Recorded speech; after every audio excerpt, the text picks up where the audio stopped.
What's happening, everybody? JayShockblast here, and check it out.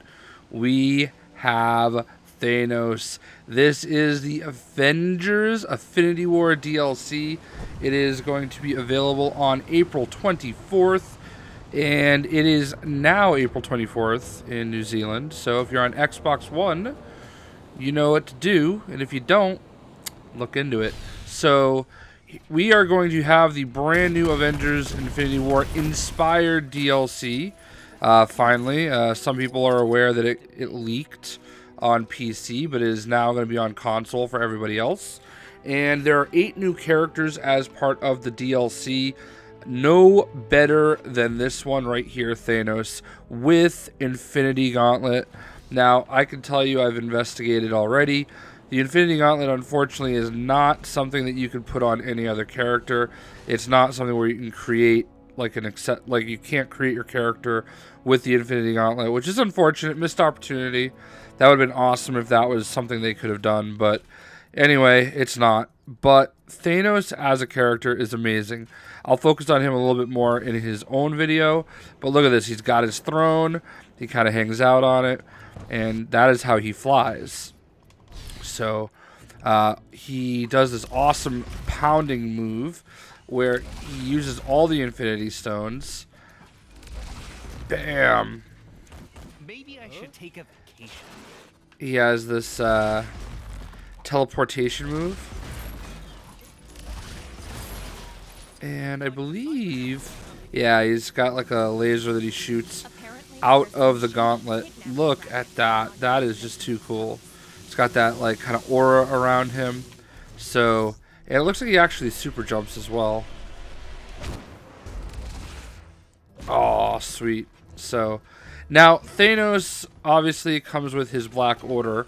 There are 2 heroes in this set, one of which is the latest version of the Hulkbuster armor. I guess this is kind of more like a Thanos Buster armor if you want to consider it that way. It flies, so I think this is the first one that flies. I can't remember Lego Marvel Avengers whether or not the Hulkbuster armor flied. You know what, to be honest with you, that one probably did too. This to me is the ultimate version of the Hulkbuster armor, and it is too cool. Now, I know there are going to be some people that are a little disappointed that we're only getting 2 characters that are heroes, and only one of them is actually an Avenger. But I look at it like this, alright? If you're only going to have 8 characters in the DLC, and I know the argument can be made that you don't have to only have 8, you can have more. I want new characters and not reskins, and there are only 2 that are kind of reskins that you can't play as anybody in the game. Like the 6 villains in the DLC, you cannot play in this game. So I'm okay with this, and at least Hulkbuster has always been one of the most favorite actual, characters in the game. The last 2 games, Hulkbuster, was definitely something that everybody wanted. Maybe that wore out. Maybe nobody wants the Hulkbuster anymore. I know everybody wants the Bleeding Edge costume for Iron Man, but like honestly, there's already like 3 different Iron Man costumes you can use, plus the Hydra Iron Man, Tactical Force. I mean, then there's Iron Heart. So like, really, is it the end of the world just because there's not a costume that his feet turn into a rocket? Maybe they couldn't do that. I don't know. But I love this Hulkbuster, man. It's pretty awesome. I think they did a great job. There's obviously a big Hulkbuster figure set that's available from Lego. And you have to also consider that, it's not just them that gets the decision. There are strategic, PR and advertising opportunities. And for them to have this in the game and also be selling, Lego to also be selling a set for $30, it might have been out of TT's hands. This might have been something where Lego's like, look, we really need this in the game. So, I digress. Next up, we have... Now, this is where I think they missed the mark, okay? I am Groot. You have Teenage Mutant Ninja Groot, okay? So, this is where I think they missed, alright? I think the Iron Spider suit really should have been in this DLC. And I think a lot of people fell into the love of Baby Groot and thought and projected that, you know, teenage Groot would be the way to go as well. Now, in the grand scheme of things, this is cool, you know, but Star-Lord already does this, you know. So for me, it's really not that important to have teenage Groot in here. But again, with that said, you know, Groot has been a very, very popular character. Spider-Man, though, probably, and it hurts me to say this, is the most popular character ever made in, you know, at least in Marvel.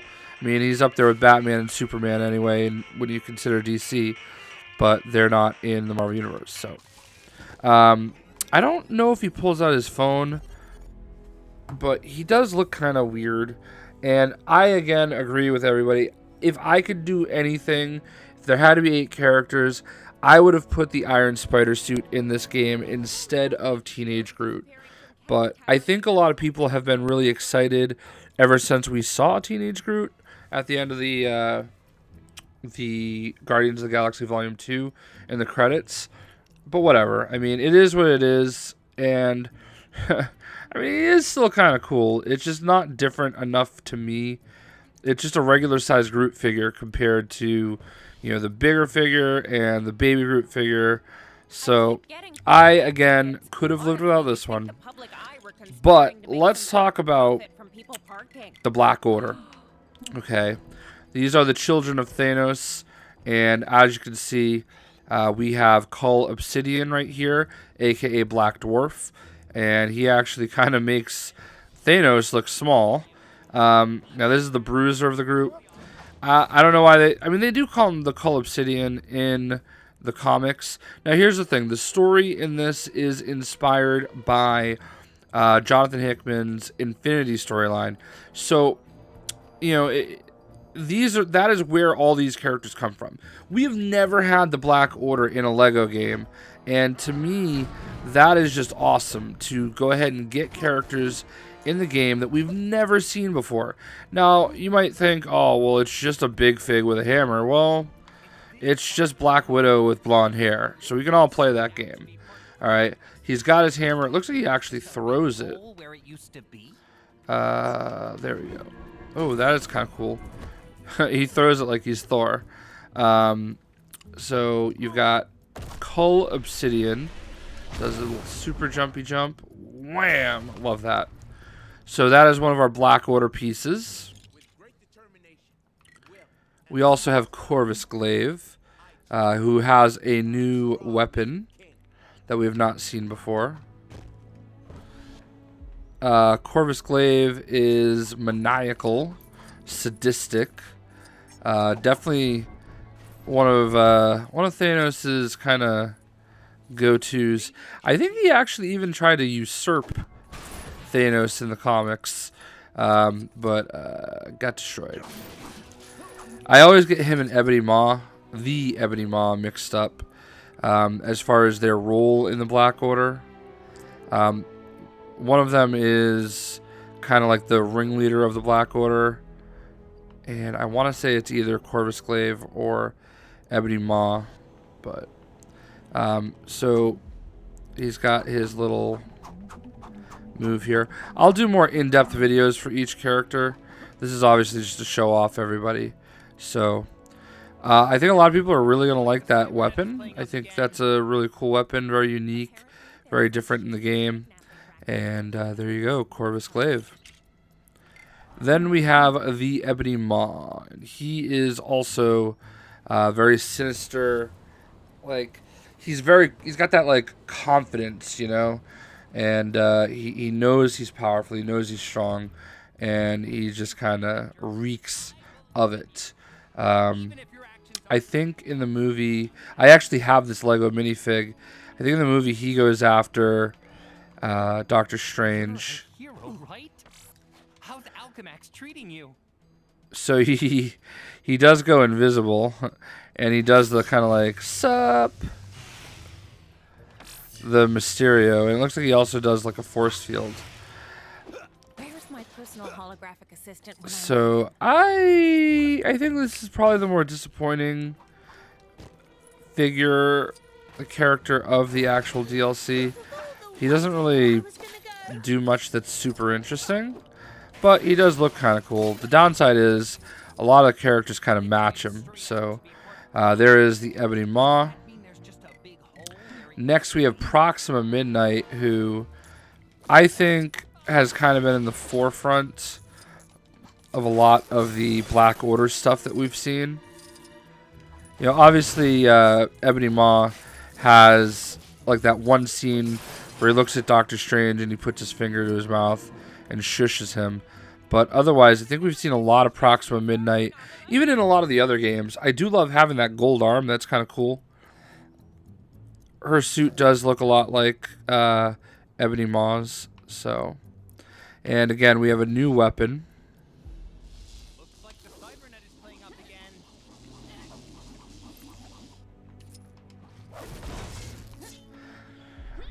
Oh. So she does do super jump. Very, very powerful character. The Black Order is not going to be one to be trifled with, if you will. I think people, because we haven't seen the movie, because the movie is, you know, literally 4 days from now, I think a lot of people don't really have a true appreciation of the Black Order, and they will. I think once you see them in the movie, you're like, whoa, I cannot believe like how ridiculously powerful these characters are. They show it in Infinity. I mean, they are really, really, really powerful. And then last but not least, this one was a surprise. This is Supergiant. From all I can tell, she is not in the movie. And I'm torn because I do appreciate her being included in the DLC. Because she is a member of the Black Order. And I've always kind of found it weird that she was not in the movie. But at the same time, because she's not in the movie, I kind of would have liked it if maybe we gave this slot to another Marvel or another actual Avenger. And I get that everybody sees the word Avenger and they think, oh, there's no Avengers, even though there's Iron Man. But you know, I like that she's in here though. Unfortunately, nothing really unique. I think her suit looks a lot like Ebony Maw's again. I understand they're a team, so they should match, but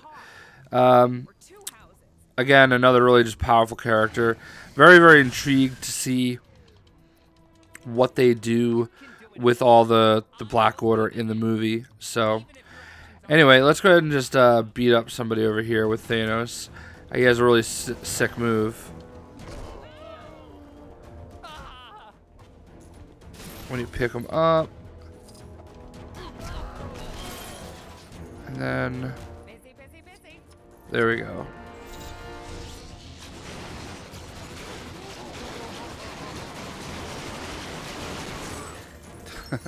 that is awesome. So, honestly, I would buy this DLC just for Thanos alone. It's $3, guys. Come on, they weren't going to put 40 characters in this thing. I know that maybe they could have done 12. You know, would it have been really that difficult to do a Black Widow, you know, a Nomad Captain America, Bleeding Edge Iron Man, you know, Shuri, who we didn't get a movie, Shuri. Would it have been that hard to have them included in the DLC too? No, not at all. But they didn't, and we can only roll with what we have, and what we have is dope. And I'm really looking forward to playing the level next. So there you go. Those are the characters that come with the DLC. Hope you enjoyed, and we'll see you.